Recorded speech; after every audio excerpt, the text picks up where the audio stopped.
Where we go is where we go. What are you diving deep into right now as far as researching, studying?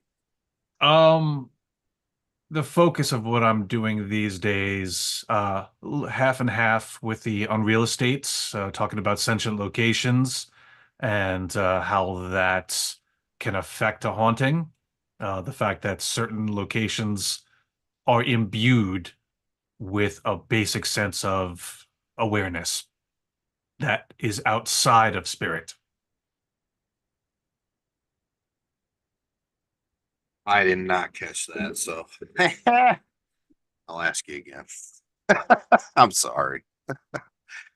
You're muted, Sean. I said we're live anyway, so go ahead. Yeah, I know that's what's great about it. All right, Yeah, Sean, are you ready to technology. record to the cloud? Yeah, let's do it. All right, welcome YouTube family. As you get on YouTube, you get a few minutes of sneak peek behind the scenes before we actually hit record. So, Brian, if you're ready, Sean, if you're ready, Let's do it. all right, let's mess this show all up. All right. Hello, everybody. Welcome back one more time to the Old World Paranormal Podcast, episode 102. Uh, Man, hard to believe. It still blows my mind every time I say that we passed 100 episodes, a little over 25,000 listeners in over 40 countries. So we're doing pretty good here. We're getting ready to kind of have what would you say, a mass promotion of the podcast. We're really trying to get things out there. We Yeah, just got a yeah. sponsor here recently. So I think maybe on the next episode, we should have all that ironed out and let you know who that is at that time. So moving right along, Nick and Bree are still tackling the paranormal world, seems like every weekend now, and then coming back home and doing more paranormal investigating. Yeah, I mean it's a grind right now. Got to get out there. Got to get out there and network, push your brand, just keep going. And had a good time down in Blue Collar Paranormal Land. We went to Woodlawn Estates and also Olive Hill High School, which will be holding an event in May at Olive Hill High School. Um, if you obviously listen to the podcast, follow us on TikTok and all that good stuff for information in regards to that. So, Absolutely. And Gettysburg Battlefield Bash is just around the corner. For those of you that are following them on Facebook, you may have seen that they recently put up a schedule of events. Nick, I don't know if you've seen that yet. I did say it. You did see it. And you and I and Southern Heat Paranormal and Sean Austin are going to be doing a bit of a panel and a discussion at 6:30 on Saturday night. I think 6:30. Yeah, 6:30, and we're going to talk about our amazing experience there last year with Sean Austin. Southern Heat Paranormal is going to talk a little bit about some stuff, and it's going to be pretty awesome. I think we got Well, about a half hour, 45 minutes to do our thing. don't forget about Kayla and Erie excursions. Yes, definitely, definitely. Can't forget about Kayla like I just did. But anyway, we're focused on today because we have a returning guest with us, someone who hasn't been on the podcast for about a year and a half, I think it's been, and someone that we've had a chance to investigate with and spend some quality time with. A really amazing guy, researcher, lecturer, author. You may have seen him on Paranormal Caught on Camera, Curse of Oak Island, The Unexplained with William Shatner, Haunted Collector. And if you're lucky enough, and if you made the time to do so, you may have gone to his History of the Paranormal exhibit, which we have both also had an opportunity to see in its infancy. Um, it's been, again, quite some time since that started. So we'll find out more about how that has progressed over Right, time. right. But please welcome back to the show, Mr. Brian Cano. Brian, thanks for coming back and spending time with us. Hey guys, glad to be back. It's good to see you, and I'm surprised that it's been so long. Yes, I know. I It mean, doesn't seem like it. it's gone like that. It has. It has been quite a while. So I'm sure we have a lot of new awesome things to talk about. New awesome things, old awesome things. The good thing about getting together with friends is that All the old jokes are still funny. You keep bringing up the same things. We still laugh. We still are interested in the same bits as we were. Hmm. That's what makes it seem like no time has passed. That's true because I will never forget balls. Do you remember that? It comes up more than you think. That was for those of you that are not aware. I don't think we. I think it happened after the last time we had John, but we did a really unique experiment with Brian and a table full of individuals, and balls was our keyword that we were using for this experiment. And wow, what results we got out of that, huh? Did you get the reply you wanted though?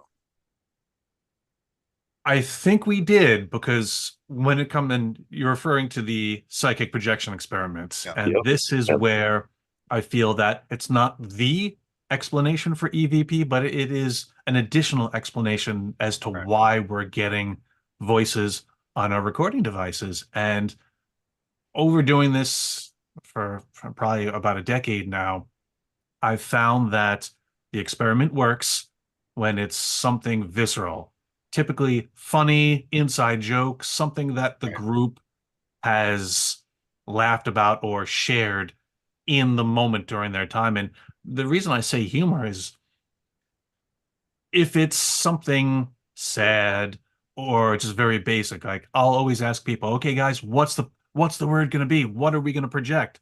And someone will say, oh, well, there's a door over there. Nobody cares about a So, door. Wow, that's some exciting stuff. Coming EVP up on reply, Netflix, fuck your door. Ken Burns documentary on doors. That's sure to be a rager. So wow. things that are silly and like, yeah, balls, bacon. Um, Out in Wales, we got orgy. Things that you like, hoo-hoo-tee, like you laugh, you giggle under your breath. Yeah. Sometimes in the paranormal, people try to be so serious, but we're just average people when we lean into that a little bit and do get a little silly. Yeah, that cuts through. And Balls has worked more than one time on that experiment. So Yeah. I'm not It, surprised. it was definitely interesting. I think adding a little bit of maybe a scientific method uh, into investigating, which I think is kind of important, and I don't think there's enough of it. Not enough science, in my opinion. It's all walking into a room and saying, "Is anybody here with me?" I mean, you don't always need to start off that way. I like to do the approach when I go in. I tell them who I am, why I'm there, and let's chat. I guess I go into it with the mind frame of I imagine that there are people standing around me and I want to have a conversation. So, but yeah, that was definitely a cool experiment. We need to I'd try like, that ourselves one time, I'd like maybe. to walk in and just walk in a room and be like, cheeseburgers, yes or no? You know what I mean? Just off the wall, donuts, sprinkles, jelly. Like Brian said, it should just put some fun into it, some little bit of humor into it, because you never know, you might get that response versus going in and saying the same shit all the time. Yep. Before we move on to this, Brian, like explain the experiment because I think paranormal teams and researchers should be doing more experiments like this out in the field. Now, when it comes to the psychic projection experiment, like I said, I've been doing this for about a decade now, maybe a little longer. And the background, this is very rooted in the Philip experiment. This is rooted in a lot of parapsychology as far as it comes to ESP. I posit that a certain portion of the EVP that we get are not coming from spirit. They're coming from us. And the reason I say this is that it seems like we'll sit in the dark, we'll ask questions, we'll listen, and people tend to lean towards bias and that if they're going to a specific place, they know the history, they know who they're supposed to be hearing from, they've seen their favorite TV show, and they want to be able to identify with those characters and say, "Oh, the same thing happened to me," Right. and Right. they want an answer. They're not asking in earnest, but they're like, "Okay, let's see if I get that answer," almost as a test. And in that way of thinking, you're almost projecting it out there. When you ask the question, what year is it? Well, you know it's 2024, so you're hoping, oh, would it be great if they said 2024? That means they're aware and they're watching us. And when you play it, you're listening, you're straining to hear those digits. And even if Right. you hear any little sound, you're going to try to make that fit to see, okay, well, did it come out? Perfect example. Even if you're not doing that, when we hear a noise, and I'll just call it a noise, I won't even say a voice. When we hear a Right. noise, a person will say, oh, what was the question? Because we're assuming it has to link up to that question that's being Right. answered. So typical questions that are asked. What year is it? How many are here with us? How old are you? Now, these questions, what they have in common, they're numerical answers. So we ask them, a lot of times we know a range, we know what we're hoping to hear. So maybe we're projecting that information onto your recorder. Now, I had a young boy at an event ask me, he goes, oh, well, maybe it's the ghost, and maybe the ghost is hearing what you're thinking and then whispering it into the device. And I'm like, well, I I can't rule that out. You know, I can't say you're wrong, but maybe the ghost heard that, told Bigfoot, he told the aliens, they beamed it down to your recorder.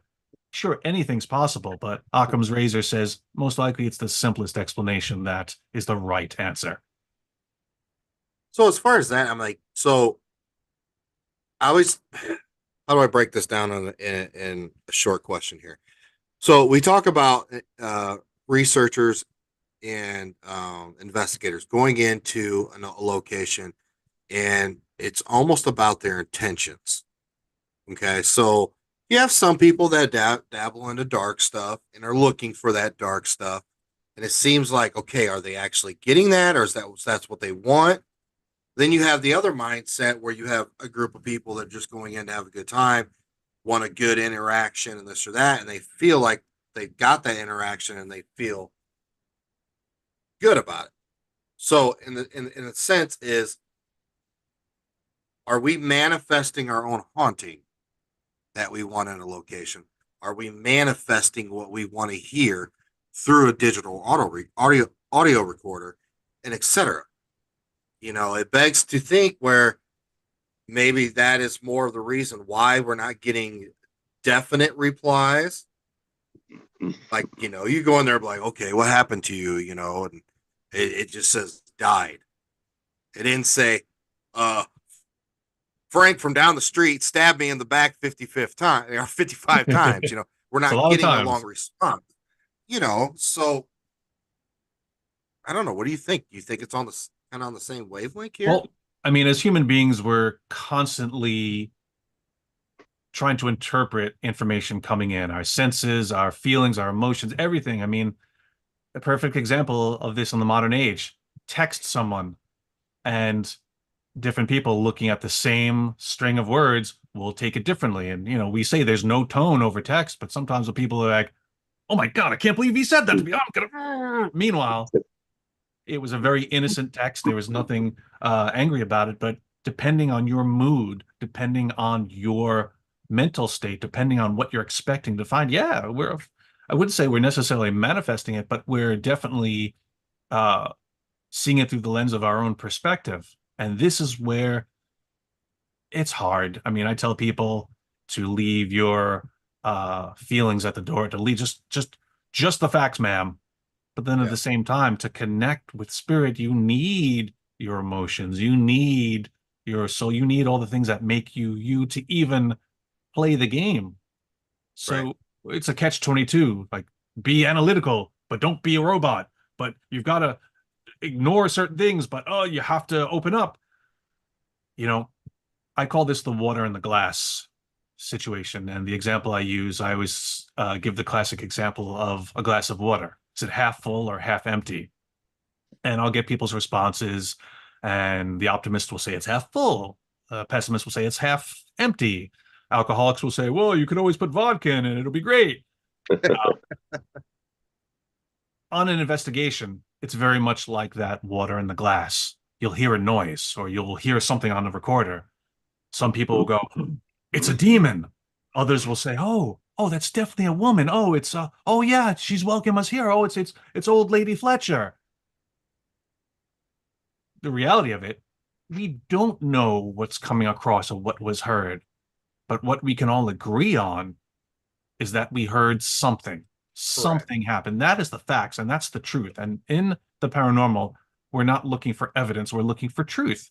Right. Because evidence of what? That's putting the cart before the horse. You're like, oh, I've come here to prove this.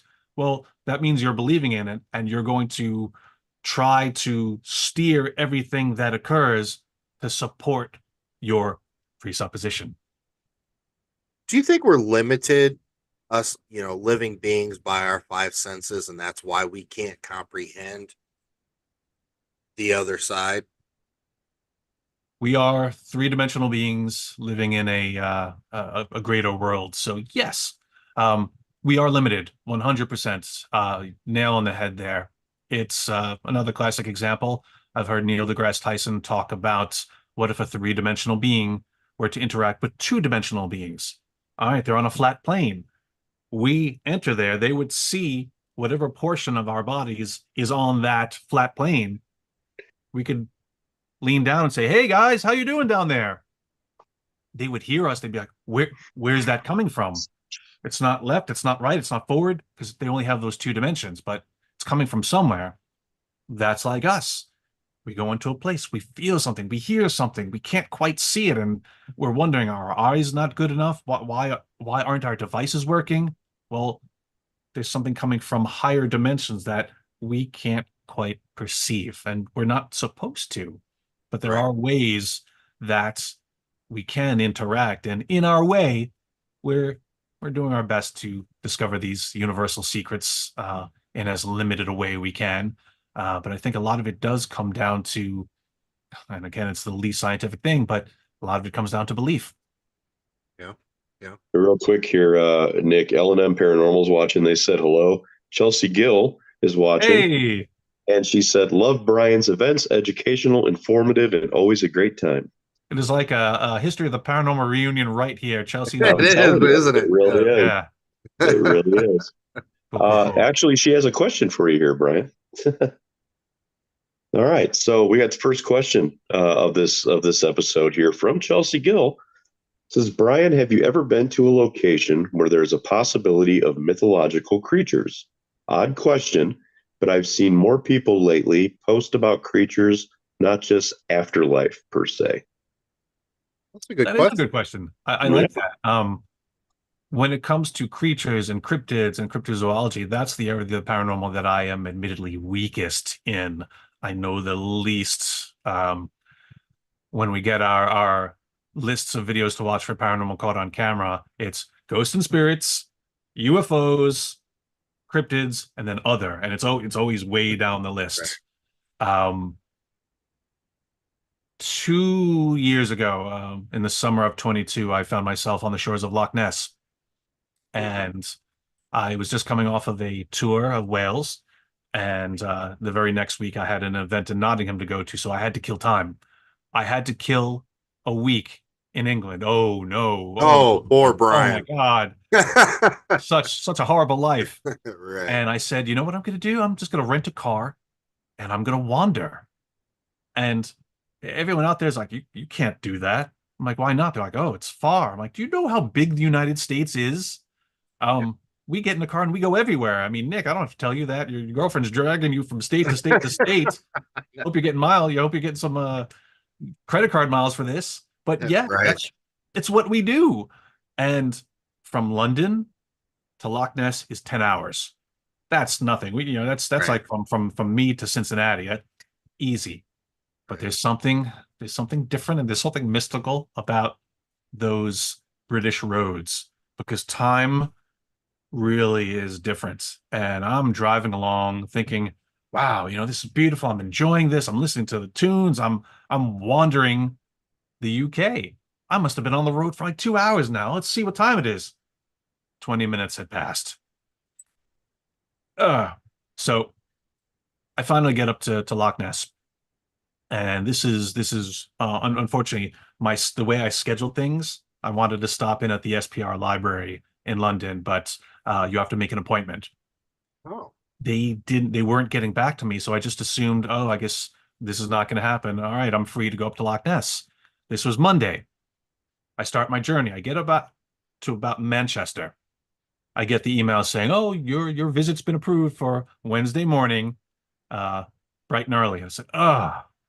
So I'm gonna have to make it up there and then spend the rest of the day coming back down, Tuesday coming back down. So got up to Loch Ness. I was up there first thing in the morning. Um, was it Tuesday? Yeah, it was Tuesday. And the Highlands, it was rainy and cloudy. It was typical, something out of a movie. Beautiful land. The Highlands welcomed me, but here I am on the shores of Loch Ness, and the beach is lots of pebbles and stones. When I was a kid, I would watch In Search of with Leonard Nimoy, and I'm like, I'm gonna go there, not knowing about finance or reality, but here I am by myself on the shore. And I said, this is an amazing moment. Um, I don't think I'm gonna see Nessie, but the fact that I'm here, can I have a sign? I don't know who I was asking. I don't know what I was thinking. The Police song Synchronicity 2 was running through my head the entire time. Many miles away as a shadow on the door of a dark Scottish loch. And at that moment, after I asked this, like no joke, and I wish there was a camera rolling to capture this, the clouds opened up just enough for a shaft of light to hit my position just behind me, and my shadow was elongated to the point that it reached the waters of the loch. And I looked up, I said, "You got to be kidding me." And of course, there's no one around for this, so I snapped as many pictures as I could. But I didn't, I guess to not answer Chelsea's question, I didn't see a cryptid. But when you go to places like this, that's where your mind is. That's where your heart is. You're, oh, please let me see this. You're hoping for that so much. And to your point, Nick, yeah, maybe you are manifesting it. And maybe the information that's coming in parapsychology, when they talk about apparitional experiences, one of the theories is that it's um, a hallucination attached to ESP, that you are using ESP to get the information and then plug it into that apparition that you're seeing. So you're seeing something, but it's being dressed. The avatar, if you will, Right. is being informed by that information that you've gotten. So yeah, maybe people are seeing something. It would be generic energy, but they've got a cryptid on their mind. They've seen maybe Ronnie LeBlanc's show, or maybe they've seen Paranormal Caught on Camera, and they're thinking of Dog Man or Lizard Man or something, and it plugs into that. I mean, people have seen Slender Man, and we know Slender Man doesn't exist. Right. Maybe something is taking that shape. Well, it begs to think, also when teams are constantly going to a location, and let's say somebody just go ahead and labels it a demon location, but they have no proof of it. Now the word is spreading, and everybody's like, comes there and manifests this demonic theory in this house that I don't know, that's kind of the haunting that they get now, is something in that element. Now, me personally, I feel that if you was to run into an entity that powerful, not saying it's a demon, saying just a powerful entity, I would bet everything in the world that you will not stay in that location. You will leave. It's water in the glass still in that situation, because again, how is the demon identifying itself? On a phone app, on a garbled bit of spirit box communication, or is it the person hearing and going, "Oh, demon"? Again, that perspective, we're almost a slave to it. We can't disconnect ourselves from ourselves. So this is why it's important to, especially if you're out there.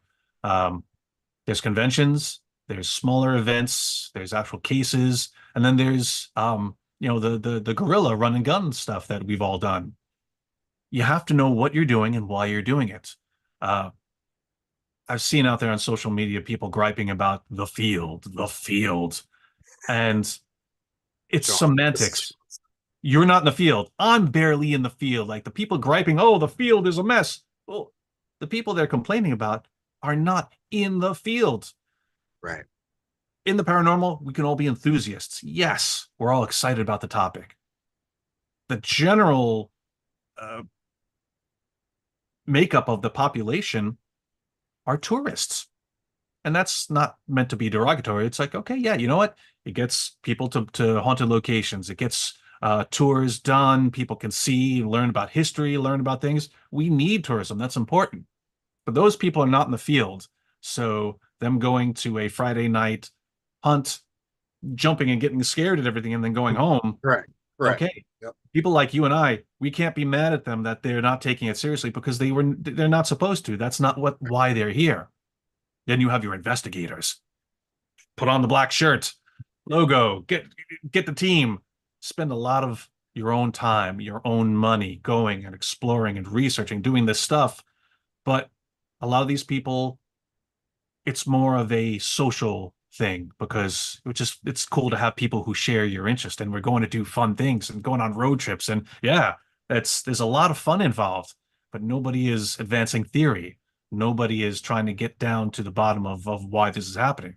But and you have the researchers. That's the smallest What I category. was going to get at. That's what I was going The to get at. subsection of the investigators that are like, okay, yeah, we're going to get to the bottom of this. And it's not just about collecting evidence, but it's interpreting that data. You could be a researcher, but also be a tourist. We can move throughout the categories, but it's important to know and to be transparent about why you're doing it. Like, all right, I spend way too much time on TikTok during the day watching Star Wars videos and cat videos, and I see a lot of paranormal people popping up on there. And it's like, all right, well, the general public sees that and thinks that's the field. Well, maybe some people are serious, but others are just like, hey, I just want clicks and likes. That's not the field. Don't be mad about it. That's entertainment. Yeah, Be we need entertained. this. What he is saying right here needs to be on a fucking poster sent to every person on the planet that are quote unquote in the field. Like dead fucking serious, Brian. Is my picture still up in the gift shop at the Bell? I have no idea. Oh, It okay. is in my office. Oh, good, good, good.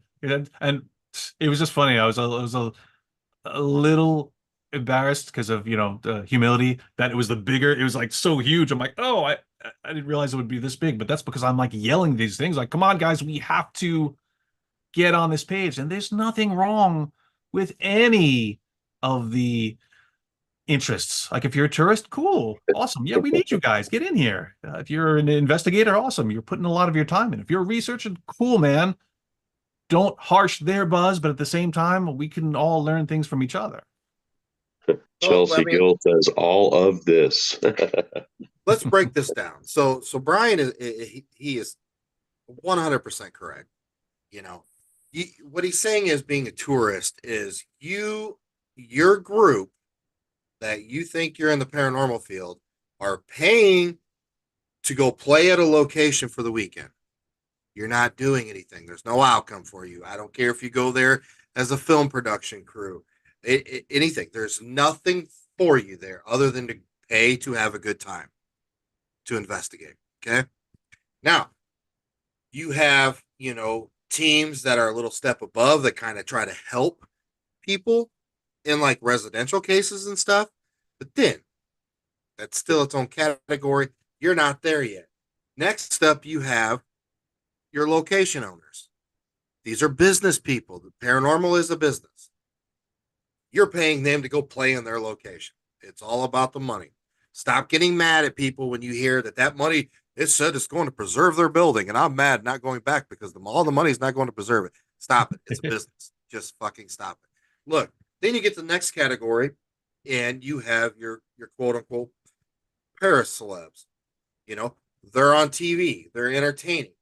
Now, I can tell you out of the last 4 or 5 years of really like networking and intertwining with people, there's like 5% that are on TV that you should really give two shits of what they say. And Brian is one of them. Anyways, moving on. Then you have this small group of people over here that you have no idea who they are, probably don't know their name. They're in a smaller sub community of paranormal field. And these people are the people that are progressing the field forward. Like they give two shits about TikTok, YouTube, this or that. They don't care about followers. You ask them to be on TV, they'll probably tell you no. You barely connect with them on social media. I mean, these people are coming up with ideas and trying to get the truth and advance the field forward for the cause that we all say we're doing, but we're really not doing. See, there Our, needs to be a bridge, and this is that's the thing. There's camps, and I'm glad you brought up that small unknown group because that group is actually bigger, but they're in academia. So they live in a different world than we do, and we live in a different world than they do. And names like Hyman, Honorton, Daryl Bem, these are people that are researchers in parapsychology. Now, because when I was 10 years old, we watched Ghostbusters and they were parapsychologists. We think, we run around, I got a Ghostbusters logo on my shirt that, yeah, we're doing parapsychology. No, we're not. Um, I think the academic community could benefit from lightening up a bit and hearing some of the stories and not just saying nope. It's like improv. It's yes and otherwise the conversation ends. And why do you want to do that?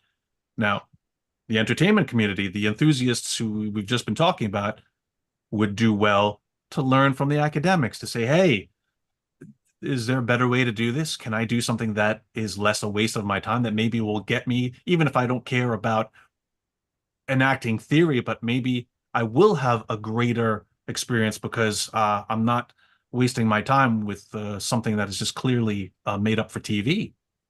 So I think the two sides are very entrenched in their arena, and there's not a lot of communication. And I feel the communication is important. And that's the thing. We're seeing that in lots of different arenas over the past 5, 6, 7 years. And people have stopped talking to each other to exchange ideas. And even if I don't agree with you, we could discourse, we could discuss, and it's Right. fine.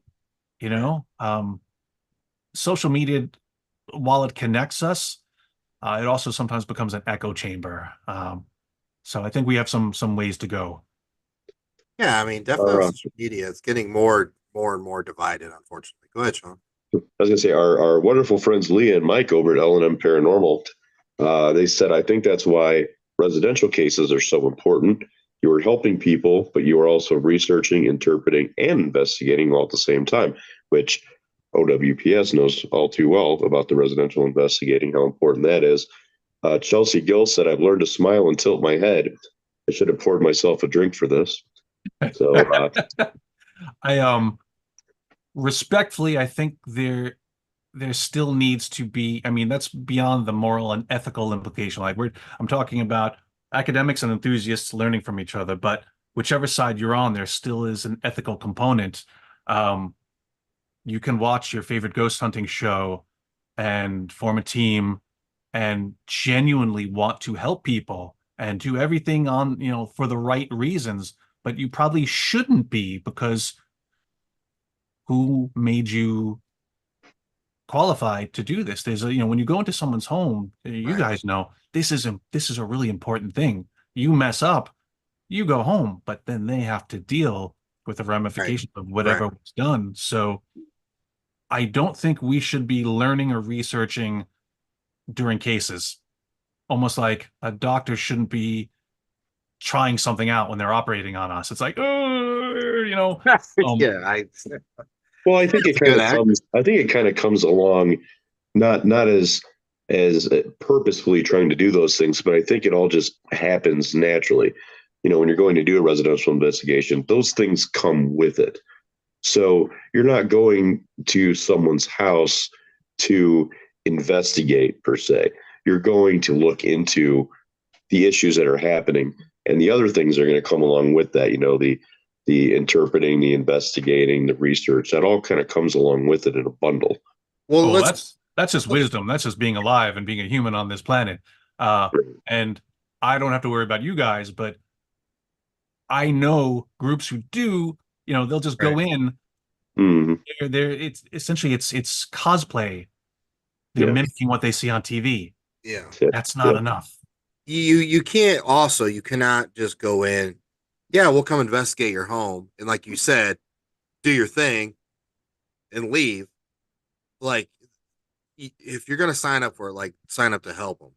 You know, I was gonna say something else, but I mean, I'll be the first to say, when we go into these cases, and this is where, networking and working with a group of people for a common purpose comes into play because there are a lot of times where I will run into something where I'm not sure, or I think I know what it is, but I can't help you with that. But let me find the person that can help you with this.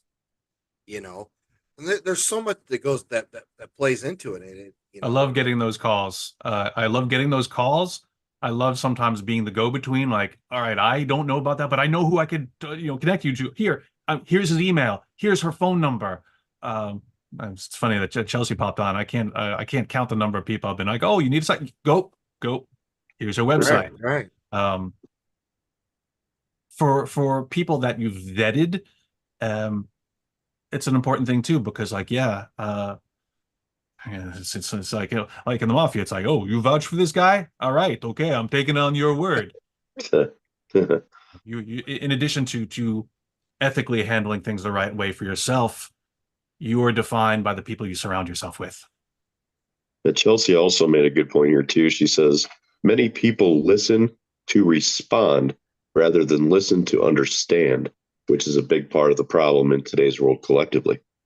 So you're listening to have some kind of automatic response to it or start some kind of argument instead of listening to soak it in and understand what's going on.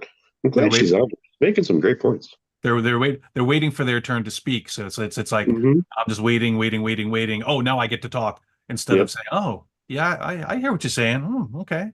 Yeah. Yes, and Well, I think there's another difference on the residential cases and the fact. Let's go back to the manifestation part. Psychically saying something in an EVP or thinking of negative or positive or anything. I mean, I guess you might be thinking a little negative aspect when you go into a residential case because at some point this family's given up to the point where they're going to call some strangers in that are quote unquote ghostbusters into their house. But you go in and you're doing the research to try to find something that correlates with it or something. Their family history, their personal history, their traumas, this or that. But it's a little harder to manifest something you don't know yet.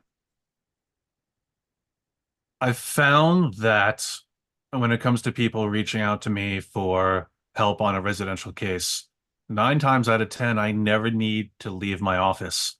Right. So much of the help that can be gleaned comes from the homeowner. They need to take domain of their place.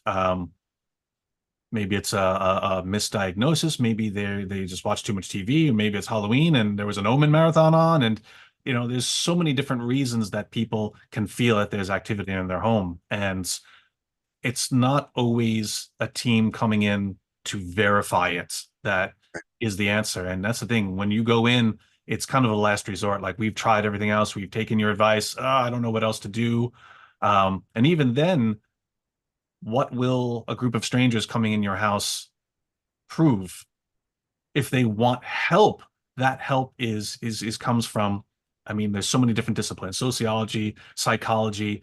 The great thing about it is that people who have teams come from so many different backgrounds and have so many different jobs in their 9 to 5 that can add to that help that again, it almost sometimes backtracking, it does seem like two different things.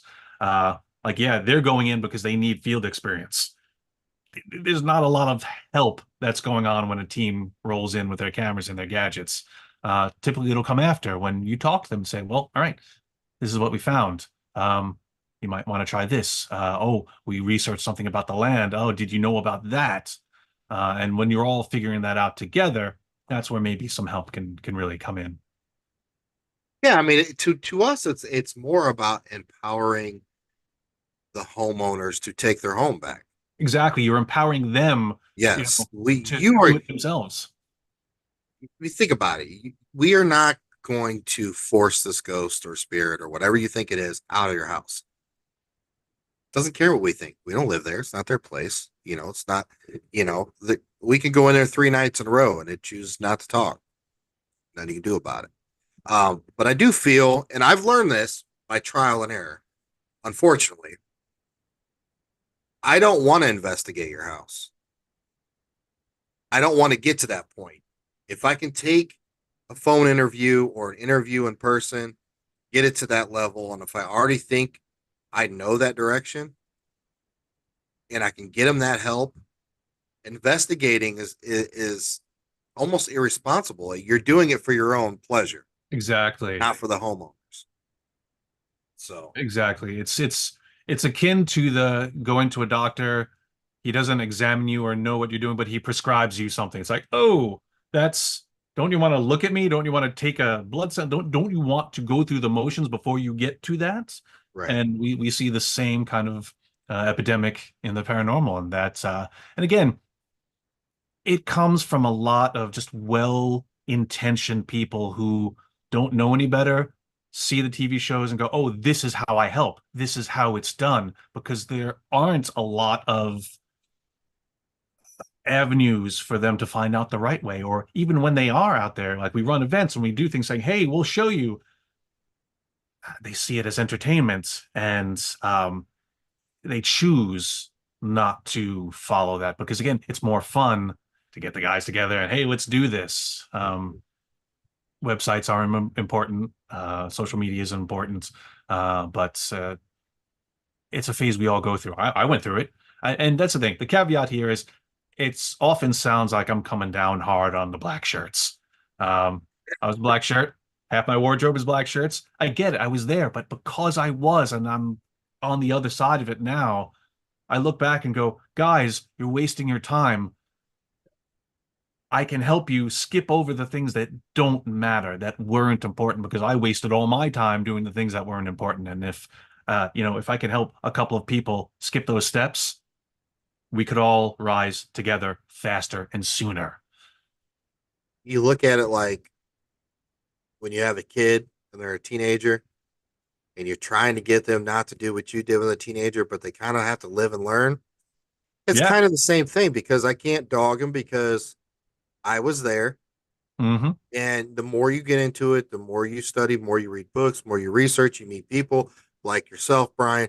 You evolve, and opening up your listening ears and listen to other people's perspective just helps you grow stronger mentally and progresses yourself going forward in the quote unquote field. I mean, I'm definitely still learning myself. I mean, one of the things I've really working on is patience. The fact that I could now say, hey, don't get mad at those guys. Maybe a couple of years ago, I was getting mad at those guys for doing whatever it was that we're saying they're doing wrong. But yeah, you really do have to go through it, and there's no better teacher than experience. And sometimes you have to fall in order to learn how to pick yourself up. And no amount of people saying, "Don't do this, you're gonna fall," is going to prevent it from happening. And it's ironic because back in the day when I was learning from John Zathis, I'll never forget it. One of the cases we were doing involved a house that had maybe some negative activity, possible demonic activity. I didn't know that. Um, it involved there was a reported murder that happened on the site, and the victim had bled out in the living room. So I said, "Oh, all right." I'm at that time I was so science focused, so science minded. I'm like, "Oh, science, no spirits." So I was imbalanced. So I said, "I'm going to take some luminol." And I'm going to spray it on the floor to see if I can't detect some traces of that blood to verify the story. And this was on Haunted Collector. So the producers were like, "Oh, cool, something to show. Yeah, we love it." So when you mix up the luminol compounds, I always like to test it to make sure that it's working. In order to do that, we needed some blood. So okay, who's going to prick their fingers so that we can get a little blood? All right, we got a volunteer. Bloop, spray the luminol, it lit up. Like, okay, cool. The solution works. Go outside. John's out there, just kind of doing his thing, just, tugging at his beard. Yeah, yeah. And he goes, "Oh, how'd it go, kiddo?" I should know. How'd it go, hippie? I was hippie. Um, I said, "Oh, okay, everything was great. I mixed up. All right, John, I mixed up the solution. We're ready to go for tonight. I tested it. What do you mean you tested it? Oh, well, it's luminol, so it detects blood. So we needed somebody to give a blood sample on him. His eyes widened. His face went white. You did what?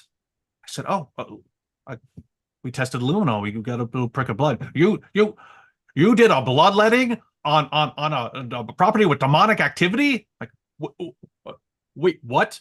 You did a bloodletting and a location that has possible demonic activity under a full moon on Friday the 13th? It was all these things. I'm not thinking of that. I'm thinking of process. Let me test. Let me double check the scientific method. I'm getting yelled at out here. Now I'm paranoid because again, it's Ziggity. The Godfather of the Paranormal tells you you did all Right. these things wrong. I'm like, oh crap, what did I do? So on the way back, this is at the location. We were done filming for the time, so we had to go back to the hotel, and it was a wrap for the day. I'm driving because I was always the one to drive. He's in the passenger seat, fuming. So John, I don't know what I did. I didn't mean to, but it wasn't a bloodletting because it wasn't a ritual. He goes, any spillage of blood, any release of blood could be considered an offer. Oh my God. Oh. I got back to my room. I called home. I called my buddy Chris. I said, yeah, Chris, Ziggy's mad at me. I don't know what I did. I'm panicking. I don't think I slept that whole night because I'm panicking. And I'm like, I don't know what I did. I didn't mean to do it. Isn't this all about intent? Can you accidentally have a blood sacrifice? Like, I was testing luminol. Right. I didn't sleep. Call time was 10 a.m. Next morning, I show up.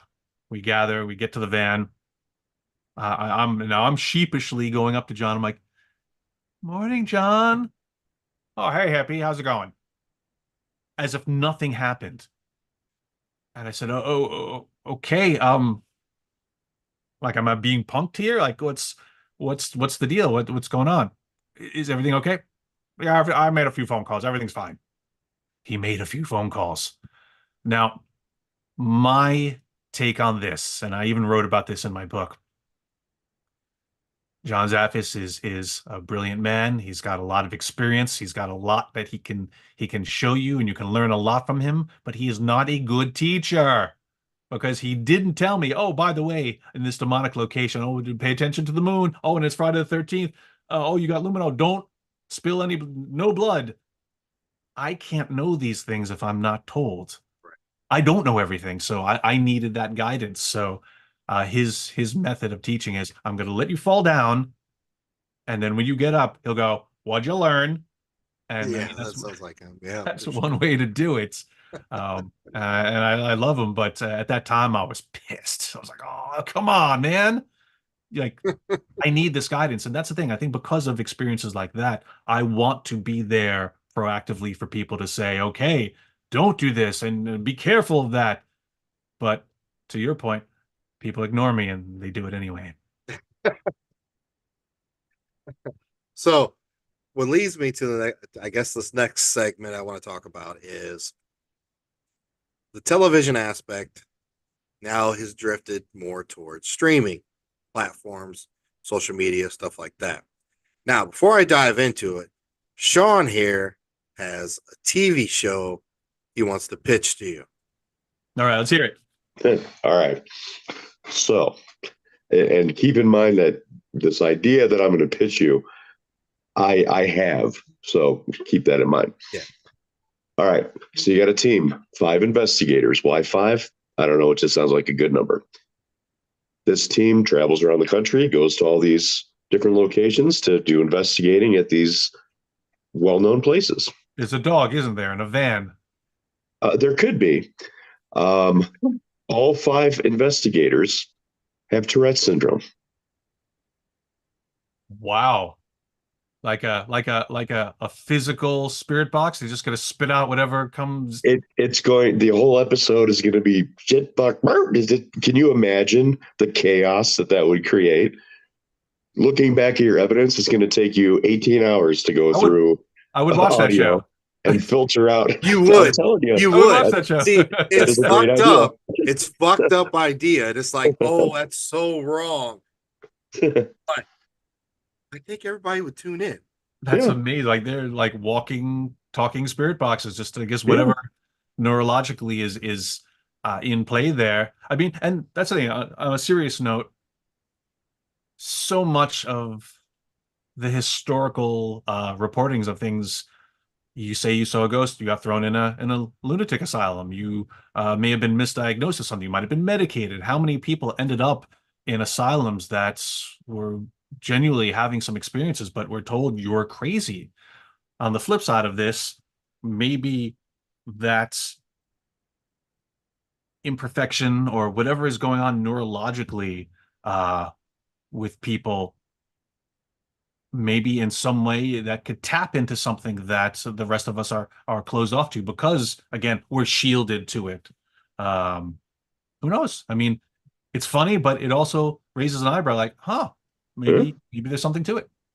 Well, actually, I've kind of said this. I feel that people that have like autism or Asperger's or Down syndrome or something, so their brain is functioning in a different way than quote unquote us three right here. Well, maybe me and you, Brian, not Sean. But anyways, their frequency in their head is just a little different.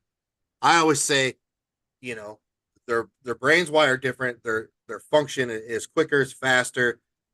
They are more apt to have more encounters per se on the spiritual side, you know, or open. People say they're more open versus a Hmm. typical person that, goes in on a Saturday night and says, "Hey, ghost, it's your boy," or "Why are you dead?" Stuff like that. I truly believe, I mean, because we're still studying to understand them and their aspect and how their brain functions and why they're wired that way. I mean, there's still, you know, research and studies on that. I don't know. What do you think? Do you think, somebody that has, special needs, like mental needs? I'm trying to say this without getting No, really bad. I understand. I mean, again, it still just comes down to perspective. Their perspective is different from ours because of their condition. Now, take someone with, say, Asperger's. They don't understand or get the same social cues as we do. So, all right, again, you get your TV investigator who goes in guns blazing, and like, hey, ghost, do this, or you better do that, or in the way that we see sometimes on TV because it's about them, it's about their ego. Whereas maybe someone who doesn't understand those social cues and is always trying to not necessarily fit in, but trying to survive and subsist in a world that is so much about those other people, Right. in a world of people who are so narcissistic, yeah, maybe they're the only ones who are listening. So Spirit will go, oh, I can connect to you because you're listening to me. It's not about you. It Right. is about me. I want to tell my story. Here it is. Um, Kind of almost like kids, we say that children are innocent, and this is why they are open. They're more they haven't been beaten down by society yet. They're not jaded. Maybe there can be some elements of that in this, but yeah, the wiring being different, this electrochemical factory we have in our heads as an amazing thing. Could it be where the soul resides? I mean, you can lose most of your body and you're still you, but Mhm. something happens to your head, something happens to your brain. If you're a zombie, let's kill the brain. Right. Right. That's where you go. Um, I mean, the other, just looking, just to put a PS on that, going back to parapsychology and talking about psychokinesis, and they're like, well, maybe how does this work? Is coming from up here? Um, RSPK. Now I'm having a brain fart. I can't remember what that stands for. Recurrent spontaneous psychokinesis is just like, which a lot of times is diagnosed as poltergeist activity. Things are flying around, things are knocking off shelves. It seems Right. like there's some spirit activity, but maybe it's coming from that individual who, unbeknownst to them, their brain is sending out these waves, this RSPK. And one of the explanations for it is that, yeah, maybe almost like a seizure, like an epileptic seizure, there's a misfiring, there's something that's not being controlled that's causing it to Right. manifest, causing it to display. So, uh, in that way, like epilepsy, not normal, not like standard factory off the floor condition. Like, yeah, we have to medicate it. It has to be treated because we have to keep the people from getting those seizures. People on the spectrum, like you were alluding to, well, maybe they're just off center enough to be able to not only respond to but project these Right. instances. Yeah, absolutely. I mean, I believe the human body is more powerful than what we think it is. I erred. I said respond, and it's recurring spontaneous psychokinesis. Sorry. It's all right. It's all right. See, Oh, even we mess up sometimes. take two. Hey, two. Take two. Cut that, cut that, cut that, cut that, cut that. What about frequencies? Like so the sound frequencies where we can each individual frequency creates its own image and it's symmetrical in the whole 9 yards. We're now going into we're learning that some frequencies that you play can help aid the body in healing processes. Yes. Tapping into our electrical, you know, field through our body and this or that. I was talking with somebody and I came up with the idea. I didn't really come up with the idea, it just came in my head. Trust me, I'm sure somebody's thought about this 1,000 times before me.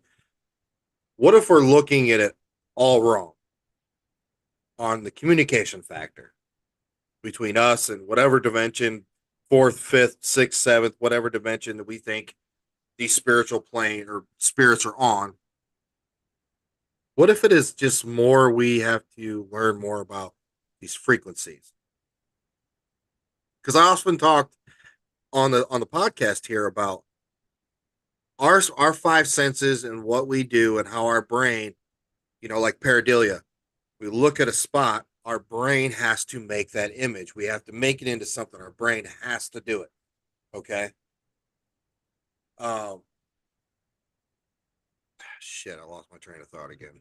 That happens to me Oh, too because I go off into the woods and then I'm like, oh, what was I thinking? yes, no. So we think we're standing there with our EVP recorder, Brian, and that spirit's 10 feet away from us, and it looks like a human being, but we can put our hand through it. And when they talk to us like we're talking right now. But in turn, they have to, this energy form that is now spirit has to manipulate the sound vibrations somehow in order to come through our digital recorder to sound like a prototypical human voice. This was partially the inspiration for my psychic projection experiment because again, we're in the same room with each other. How do we hear? How do we communicate? We're causing vibration in the air that our ears are sending electrical signals to the brain that translates that signal into language we understand. It's very much a physical construct. So spirit doesn't have a physical body that we're aware of or that we can conceive of. So how are they projecting their communications onto our devices? There must be that psychic component. And if they can do it, why can't we? There's more resistance because of the meat suits we're in, but if it's all energy and vibration, then yeah, and like you saw, it bore out in the practice. So, all right, spirit, frequency, everything in the universe is energy and vibration. Everything is vibrating, everything is oscillating, everything is has a signature. Now, I've had colleagues of mine talk to me about ultrasound. I can't say I understand it or know how its application can give us more information, but I think that's a good avenue to go down. Um, I love when we get recordings from space and they say, "Oh, this is what a black hole sounds like. This is what the background radiation of the universe sounds like. This is what Jupiter sounds like. And they play it. And I'm like, well, how could they be playing? No one sent a recorder out there, but yeah, it's vibrating. So it's making a wave, and that wave we can pick up and discern and detect. Um, and as far as our senses, we can't trust our senses for anything. Sight, sound, everything can be fooled. Um, which makes it hard. You know, you want to believe. And the skeptics say, "Oh, show me." Well, I could. I've also seen David Copperfield make a car materialize literally 2 feet in front of my face. I know it was a trick, but my eyes are like, how'd he do it? I can't figure out how. Right. When it comes to EVP, uh, I don't know if I did it when I was out there last, but you've seen those sound memes that are going around: brainstorm, green needle, Yanny, Laurel. We're losing fidelity in our hearing day by day. I'm turning 50 this month, so yeah, I've lost a lot of my uh, hearing range. But that being said, I know what to listen for these days. So when I first started 20 plus years ago, I didn't know what to listen for. I wasn't, that wisdom hadn't come yet. So I think everything that we do, the checks and balances, the things we lose, the things we gain, we're trying to find a homeostasis to connect. And if frequency, uh, that's definitely something to explore. Amplitude. I mean, again, we have FM and AM, AC, DC. There's lots of different ways that the uh, elements in our worlds coexist and intermingle. Yeah, you know, Yeah, the dress was white and the word was Laurel. Just saying. The word was Laurel. Yeah. Yeah, it I was. have no idea what you two are talking about. It's funny because I during the October college lecture season, I go to these universities and there's these young kids there, and I play the sound, and I'm like, "Who heard Laurel?" Me and a couple of people who heard Yanny. The young kids hear Yanny, even though the word that was recorded was Laurel. Uh, Mm. and depending on what you're playing it on, the speaker, the way the waveform matures as it's reaching their ears. This is why when we're sitting in a dark room and we're playing back our recordings and someone's like, "Oh, that's definitely a woman," I have to snicker to myself because I'm like, there's no definite in any of this. Right. Right. Yeah, I mean, I don't know. Right? It's just like, I uh, just uh, I don't know. But as far as the television shows, I know this is going to be a tough question because I know that you're still frequently on network TV, but you know, over the past couple of years, you can see the shift in more streaming platforms, more content going to YouTube or TikTok or this or that, where now these people are getting millions and millions of views versus a decade ago, if you wanted your content, you really went sci-fi, travel channel, stuff like that to get these shows. Do you think some of these networks need to? I mean, I Sean brought up the idea of the show, and I'm like, you have to ask Brian this because I want to see his genuine reaction to it. But with the age of reality TV and all the effed up shows you can sit there and watch about reality TV, do you think it's time to, you know, change it up a little bit here? again, it's the converse of what we were talking about before in the people who do the activities. Now we're talking where we're turning the camera around and we're looking at the audience. Well, what does the audience want to see? I and me and you, we're always saying, wouldn't it be great to have a show like this or more education and show the real? The audience doesn't want to see the real. The audience doesn't want to sit through a long documentary of us sitting in the dark with nothing happening. They want their scares. They want their jump scares. They want their music video. And that's what the networks provide. They're like, here, this is what you want. We're going to give you more of it. Oh, you like that? Here's 5 more shows just like it. And we can't be mad at them for that. None of the popular shows, and I'm on like the top show. I'm just on a show where I'm a talking head and I give my opinion from time to time. Uh, I'm treated differently when I go to events from those people who are in the big shows. All right. It's because the audience, our culture is about celebrity. Our culture is about entertainment. They're not looking to learn. If they learn as a side effect, that's why I do what I do.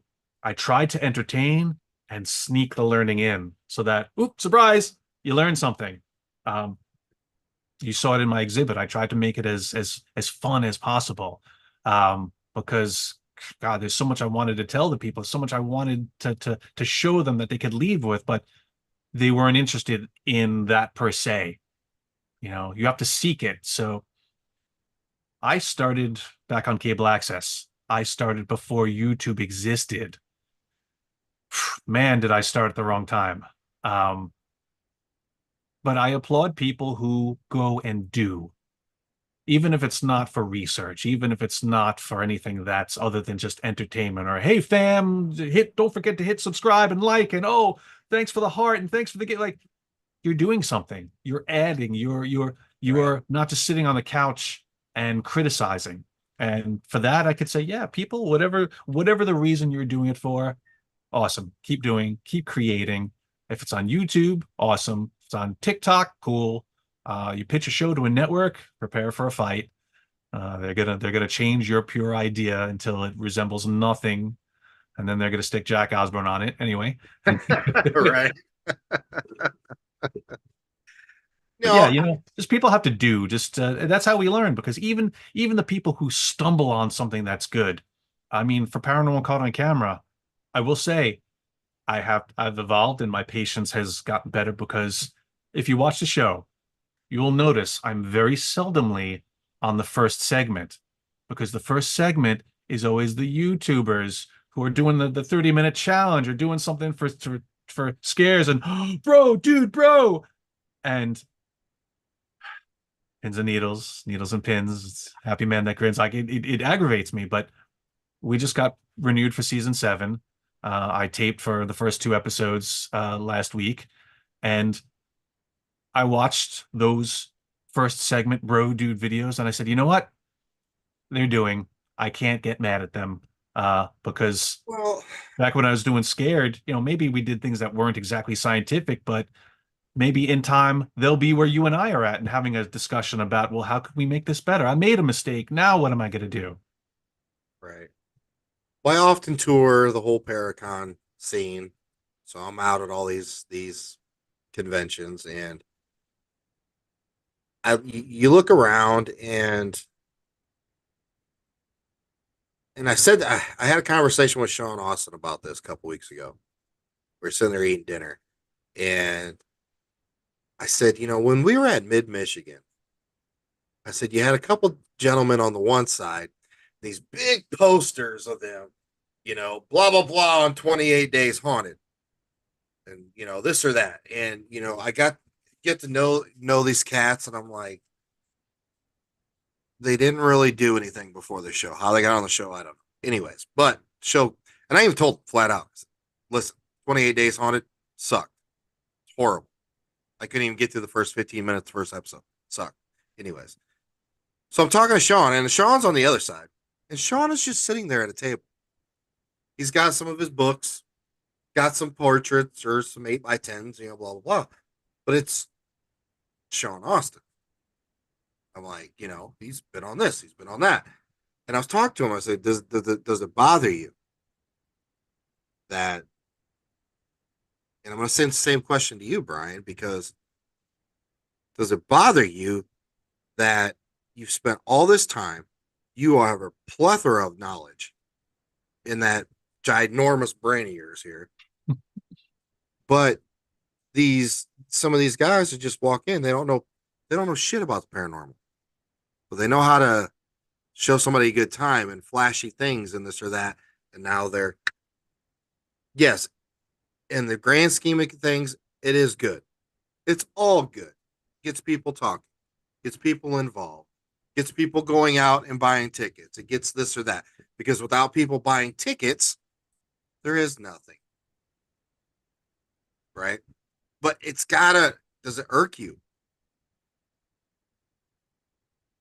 I'm a New Yorker, so I'm cynical, I'm pessimistic, I'm easily annoyed. I found myself at an event last year at a convention out in West Virginia at Moundsville.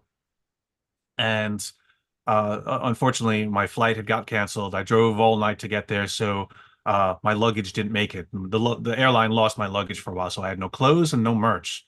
So it was just me sitting at my table with like a can of Dr. Pepper and just, whatever stuff the con had given me.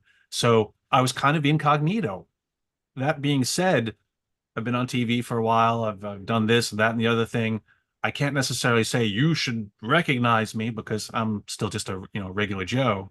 But across from me on the aisle was a group of black shirted YouTubers. I think maybe they were local guys, and they were the shit. Everyone was crowded around their table, and I go, "Oh my God!" And people wanted their shirts, and I'm like, "I don't know who they are. I don't, I'll have a conversation with them maybe later." But they were too cool for school, where it's like they didn't want to talk to me because they were busy enjoying their fame for their spooky, scary videos. And I guess to answer the question, does it irk me? I'm human. Yeah. Sometimes it can irk me. I can't be so holier than thou that no, nothing bothers me. Oh, everything is fine. Everything is, and I'm not kumbaya enough to be like, oh, everything is great. Like that's my buddy. My buddy's like, yeah, everything's great. Everything's perfect all the time. Me, yeah, I get annoyed. I get mad.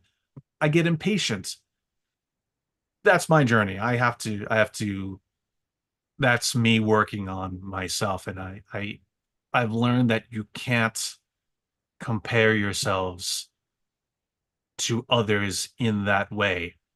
Because I mean, for them, hey, great. They're whatever they're doing, they're making people happy, they're doing something for themselves, they're again just not sitting on the couch, not doing anything. And yeah, it was a little depressing for me to have driven all, 8 hours, 10 hours through the night to get there and just to be kind of like overshadowed. But you know what? My time comes, their time comes, and there's, that 15 minutes of fame. My 15 minutes ended long ago. The fact that I'm still on TV is amazing. So there's people who are looking at me who are like, oh, screw that guy, who are mad that I've made it, or whatever that means. I remember when I got on Haunted Collector, there was a lot of people who are mad because they felt I cut in line. Like they should have been there with John instead of me. Um, so I guess it all works out in the end. It all Pretty balances sure, out. pretty sure it had a lot to do with the hair. At the time, it was a lot longer. So, I'm so pretty many sure it bald was the dudes, hair, man. so many bald dudes in the paranormal. I had to buck that trend. No, I'm glad you said that. I'm glad you gave an honest answer because I know if I was in your shoes, I would be hurt, you know? And again, I feel social media doesn't help because I'll get up in the morning and I'll doom scroll and I'll see colleagues who seem to be on top of the world. And I find, I'm struggling. So I'm like, oh, why not me? But then you probably have the YouTuber who's looking at me. It's like, oh, this that guy, he's got everything. Why not me? And you get somebody who's looking at them. It's like, oh, these guys are on YouTube. Why not me? So we're all, we have to be okay with ourselves. And again, I'll text my manager. I'm like, oh, I'm doing it again. I'm getting in a bad mood because I'm looking at all this stuff that I'm seeing, and that's me. That's I'm doing that to myself, so I have to stop it. So I know that about myself. So I tell other people too, like, don't worry about what Tom, Dick, and Harry are doing. Just focus on yourself because you're the only person that you can control. The And last that's the part, thing. The, I'll the give people it to who you. That was a little PC of an answer. With the people who are on top, they're probably having bad days too, but they don't post about it. They're not going to say, "Hey, I just have five flat tires on my car." It's like, how did we get five flat tires? Like, well, wow, it's a horrible day. They're only going to put the good things. So when you're comparing yourself to that person who looks like they're on top of the world, don't forget they've got their problems too.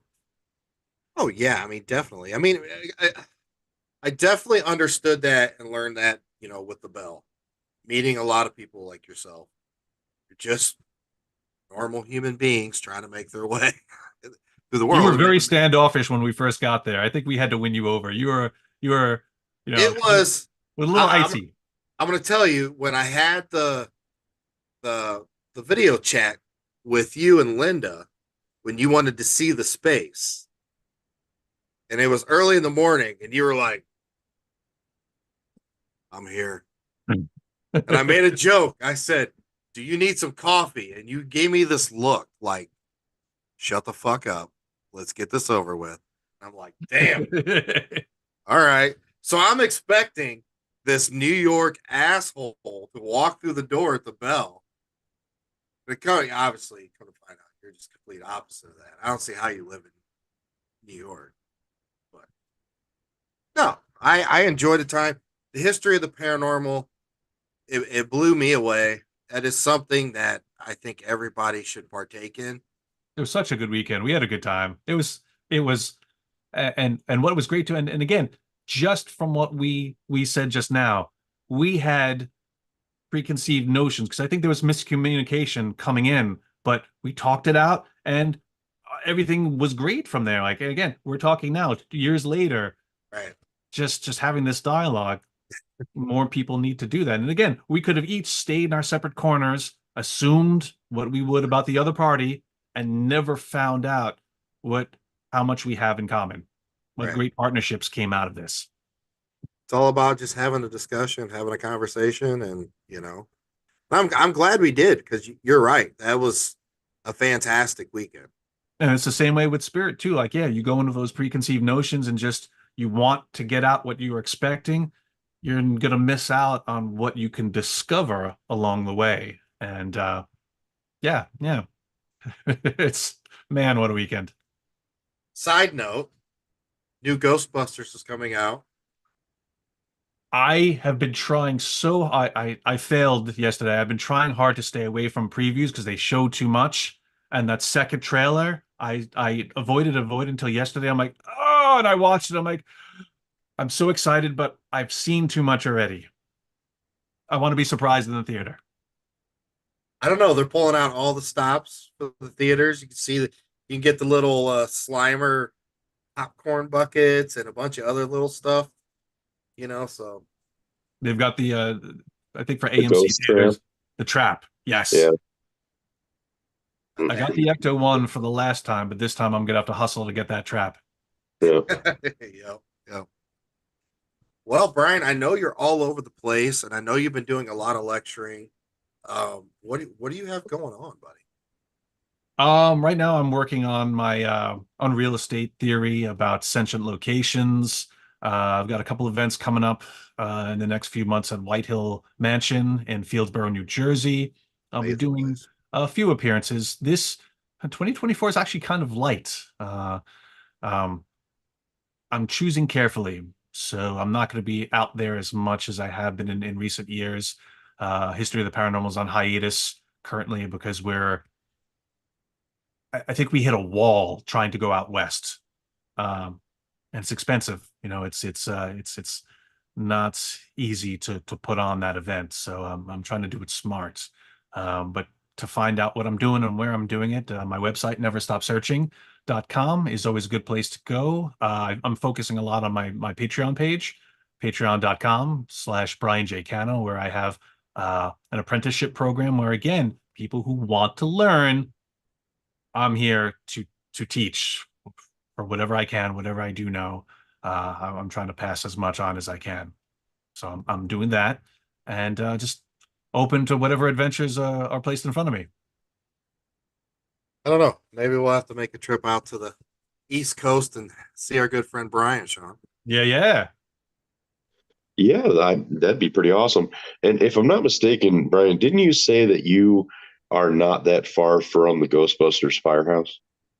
I used to work down the block from it. It's actually located in Okay. Manhattan. And on the new Ghostbusters trailer, they show this low angle shot of this building. That building I used to work in, and my office. Every day I would look out the window and I'd see the firehouse, and I'm like, oh man, That's cool. this was back in the days of Ghostbusters 3. It's coming, it's not coming, it's not coming, and I'm like, if I see a film crew there, I'm running Yeah, downstairs. yeah, I can't wait. I can't wait for the next. It's gonna be so good. Next month, we're getting more Ghostbusters. yeah. So we're gonna ask you three questions, buddy. Are you ready? Wax on, wax off. Let's do it. All right. I mean, these are gonna be the hardest three questions you've ever gotten in an interview. All right. So tell all our listeners across the globe and India to Russia to wherever, let everybody know one interesting or weird fact most people don't know about you. I have this OCD thing where when I eat French fries, I have to eat them two at a time and they have to be of equal lengths. No joke. That's the best one we've ever had. That's fantastic. I mean, that's Oh, better than Rochelle Stratton saying she collects teeth. Oh my gosh. okay. Okay. All right. Molds and fungus.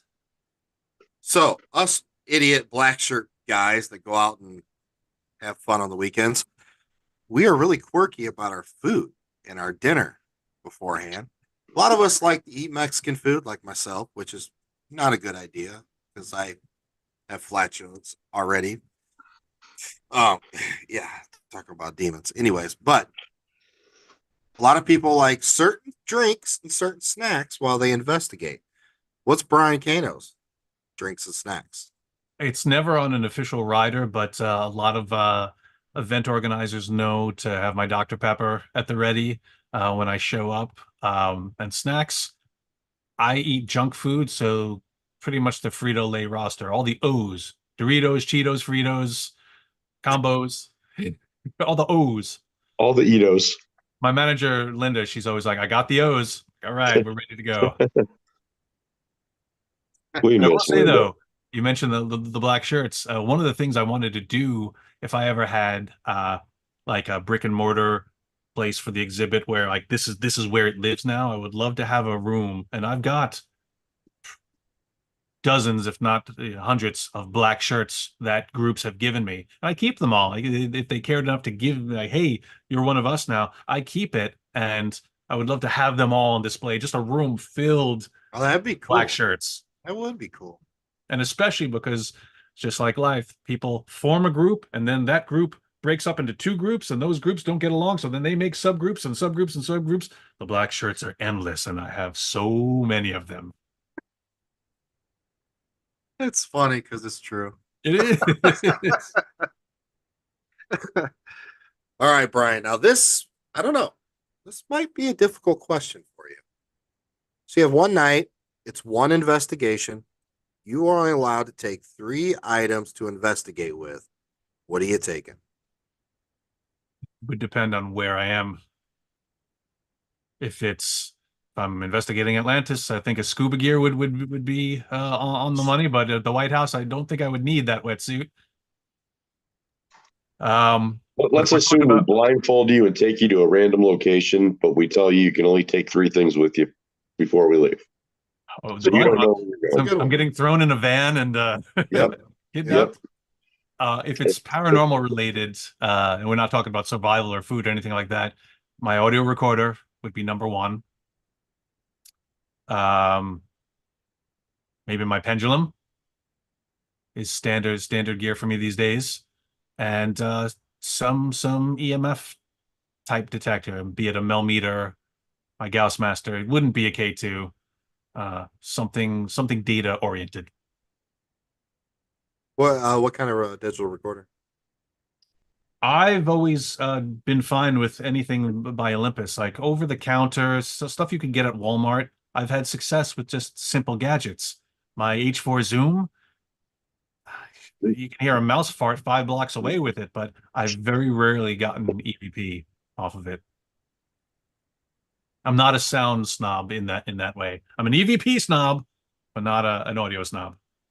I'm not gonna spend 5 grand on a broken DR Oh 60. my God. At That's a me. I'm not spending that money. I was at that convention I mentioned before, sitting behind someone who's very popular on the streamers, that's everywhere now. And he mentioned that I think he bought one or he has three. I'm like, what are you nuts? I'm like, I never want to hear anyone complain about money or complain about the economy or complain about anything if you're dropping that kind of dough on those DR60s. Yeah, I That's just my feeling on it. was watching a Facebook video of a location owner. He opens this case, and there's like 12 of them in there. So that's where they all are. I'm like, wow, okay. You know, it's like anything else that's out there. Anytime I've been exposed to it, it sounds like crap to me. I think it's garbage. But there's people who I trust who say, "Oh, I've gotten really good evidence on it." And what am I going to do? Argue with them? Um, in the same way that everyone and their mother loves doing the Estes method now, and I think that's garbage. What am I going to do? Argue with them? Um, you do you. Yeah, we quit doing that stupid ass. This like we get on these TikTok lives, and I like to go out and investigate, and I kind of twisted it to where I'll hop on the live stream and you'll get all these people in there, and I just tell them I'm like, put some headphones on. You might hear something I don't hear. You're gonna see something I don't see. You might as well investigate. I'll put out all the shiny things for you. Everything that can glow. Now, granted, I do like shiny things. I'm bougie like that. I like the rim pop. It's fun. I was lurking in your live this weekend wherever you were at. There was a grid and a bunch of lights down a hallway, and I'm just like, okay, I'm just gonna watch and see if anything happens.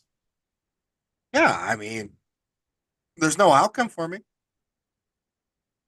I paid to go play there, right? So I'm just gonna get on TikTok live and Yeah. let other people enjoy. This is the way I look at it. And if you want to think that's how I actually investigate, well, then you just don't know Well, this is what I said before that we can traverse categories. So it's like, all right, you're a researcher, an investigator, but that day, all right, you were enjoying. And by doing it doesn't deny or cancel out your status as a researcher because when it's time to get down to business, you get down to business.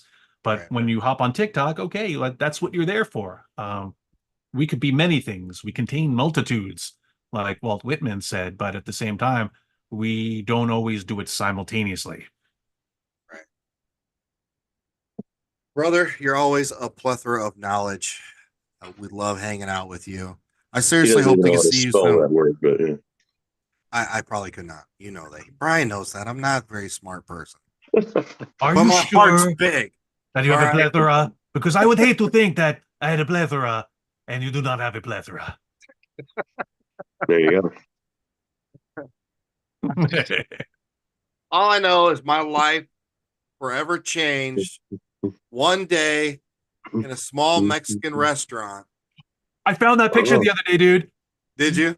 I, I I was scrolling. It was deep in something, and I've been telling people about this forever. Not that one, but the other one. Actually, there was a couple of photos in that Mexican restaurant. Which one were you talking about?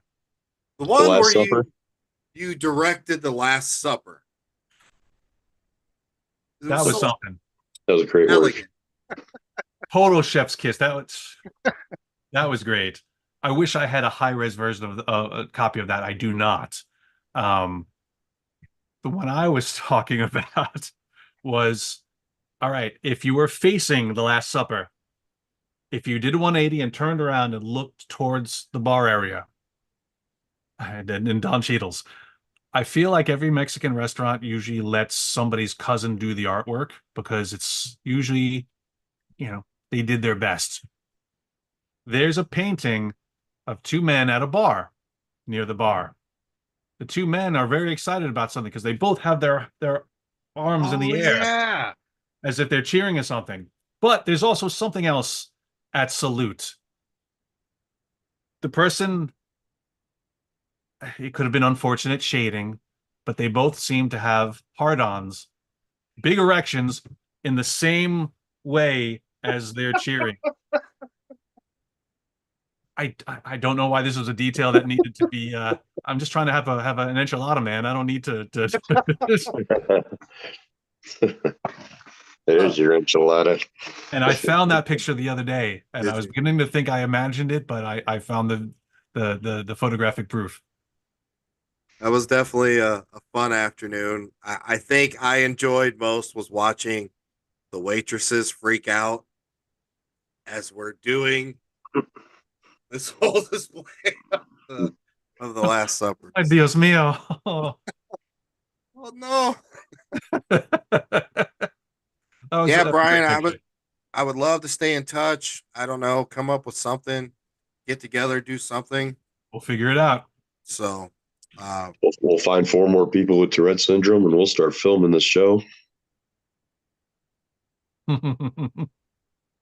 would feel just bad. I couldn't be the director on that one because with all the curses coming my way, I would feel sad. I would take it personally. it's like, no, that fuck you, I really meant. That wasn't my Tourette's. Leave that one in. Don't cut that one. Well, All thanks for right, having me guys. on, guys. Big shout out, guys. Make sure you follow Brian. Seriously, buy a ticket, go to one of his lectures. I guarantee you, you're gonna walk out a smarter person. He's just a plethora of knowledge, and I said plethora again. I can't spell it. It's a good But word. see, the last hour and a half with Brian, he makes me feel smart, and I'm not. The next time we see Brian, you'll be able to spell that word for him. Right. See, he doesn't have confidence in that. I felt that. All right, guys. Thanks for tuning in to another wonderful episode of the Old World Paranormal Podcast. Hit up Facebook and TikTok. We put a new logo up for the podcast. Give us some input. We got a new logo for the podcast and for Old World Paranormal Society. Not that we're going to scrap the old one. That'll always stay, but hey, you always want options. So check those out. Give us a message. Let us know what you think. There's one right there. Sean. Oh, no, I got mixed up again.